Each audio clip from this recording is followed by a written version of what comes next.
एक दिन थुंग थुंग अपनी बीवी और छोटे बेटे चिंटू के साथ ससुराल से घर लौट रहा था। सफर लंबा था और धूप बहुत तेज थी। तभी चिंटू प्यास से परेशान होकर बोला, पापा, घर पहुंचने में और कितनी देर लगेगी? मुझे बहुत जोर की प्यास लगी है। थुंग थुंग मुस्कुराकर बोला, बेटा, प्यास तो सबको लगी है। तभी उसकी नजर कुछ दूर एक बड़े तालाब पर पड़ी। देखते ही तीनों तालाब के पास गए और जी भरकर पानी पिया। फिर घर लौट आए, लेकिन घर पहुंचते ही तीनों के पेट में अचानक तेज दर्द शुरू हो गया। दर्द इतना तेज था कि तीनों चिल्ला उठे, लेकिन अगले ही पल उनका पेट गुब्बारे की तरह फूलने लगा। ये देखकर थुंग थुंग घबरा गया, पर किसी को कुछ समझ नहीं आया। थोड़ी ही देर में पूरे गांव को इस बात का पता चल गया। सब लोग थुंग थुंग के घर के बाहर जमा हो गए। थुंग थुंग रोते हुए सबको बताता है, सुबह तक सब कुछ बिल्कुल ठीक था, लेकिन जैसे ही हमने उस तालाब का पानी पिया, तब से हमारे साथ ऐसा हो गया। लेकिन किसी ने उसकी बात पर यकीन नहीं किया।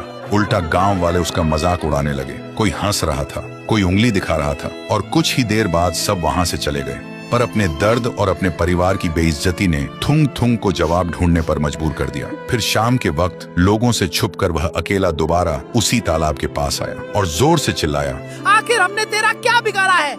आज तेरी वजह से पूरा गांव हम पर हंस रहा है। जैसे ही उसने यह कहा, अचानक पानी का रंग खून जैसा लाल हो गया और तालाब के बीच से एक डरावनी रूह बाहर निकल आई और गुस्से में बोली, ये सब मैंने किया है। थुंग थुंग डर गया, लेकिन फिर भी हिम्मत करके बोला, कौन हो तुम और हमारे साथ ऐसा क्यों किया? इतना सुनते ही रूह रोते हुए बोली, बहुत साल पहले स्कूल से लौटते वक्त मुझे बहुत प्यास लगी थी। फिर मैं इसी तालाब से पानी पीने लगी थी। तब तुम्हारे पापा अचानक कहीं से आए और मजाक में मुझे पानी में धक्का दे दिया। उन्हें लगा मुझे तैरना आता होगा, लेकिन मुझे तैरना नहीं आता था। मैं मदद के लिए चिल्लाती रही, लेकिन तुम्हारे पापा डर कर वहाँ से भाग गए और मेरी जान पानी में डूबकर चली गई। और उस दिन से मेरी रूह इसी तालाब में कैद है, सिर्फ इसलिए कि कब तुम्हारे खानदान का कोई इस तालाब का पानी पिए और मैं उसे उस गुनाह की सजा दे सकूं। ये सुनकर थुंग थुंग की आंखों से आंसू बहने लगे। वह हाथ जोड़कर बोला, मेरे पापा से बहुत बड़ी गलती हुई थी, लेकिन वो अब इस दुनिया में नहीं है। उनके गुनाह की सजा हमें मत दो।